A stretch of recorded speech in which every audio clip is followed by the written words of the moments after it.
Hi everyone, this is Trisha and I'm reading The Perfect Love Story, day 24. Today is May 28th. Mike and I went through the training provided so that we could be approved to adopt a child through Family Services in California. The process was quite lengthy and comprehensive. We enjoyed the education provided and hoped it would help. There was great emphasis on our relationship because, as we learned, the divorce rate was significantly higher for adoptive parents. The idea of becoming parents was becoming real as we went through the process. I continued to have surgery every year as the endometriosis returned worse each year. Mike was on a golf trip with his boss when I went in for an exam to determine if I was ready for another surgery. I could usually tell because I could now feel the tearing and pulling of areas in my abdomen that were no longer the norm. I went in for an ultrasound and the doctor said, "You're not going to believe what's growing in there now." I said, "What, a tumor?" He said, "No, a baby." He said not to get too excited because the endometriosis was significant, and as it tears away, the environment will become hostile and miserable, and I will lose the baby. However, we needed to celebrate the fact that I can get pregnant, which he believed was an impossibility. I called Mike after leaving the appointment to let him know the great news.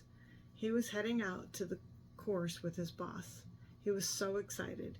He shot a hole-in-one that day. I told him what the doctor said about losing the baby, but that there was no way I could be prepared for such a loss, and that he would have to help me survive and bring me up, because I felt I would certainly sink very low in the event this happened, and that there was not 1 ounce of me that was going to be prepared. As usual, Mike assured me that he would be there for me. We both had positive outlooks on life in general. We felt we could overcome every obstacle life would throw at us. Looking back, I think I had mastered the ability to be in denial of any tragic possibilities for most of my life. An eternal optimist is just the way I lived until now. Now my gauge for denial, acceptance, optimism, dread, it's all still a bit wonky. I was up for a great promotion at work, Vice President of Operations. I was ready for this opportunity, and I had the most experience for the job. There were 3 of us in the running.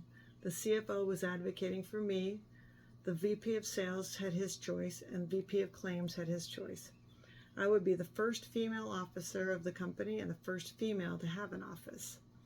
I knew I had to keep my pregnancy private, as it would have been impossible for any of the decision makers not to consider this a reason to not select me for the promotion. Since it was a high-risk pregnancy, my doctor did not want me to set an alarm. I started coming in late to the office and wearing baggy clothing. I was extremely tired. I had to stop for a quick nap on the way to work. Once my boss asked if there was anything wrong and if I still wanted the promotion.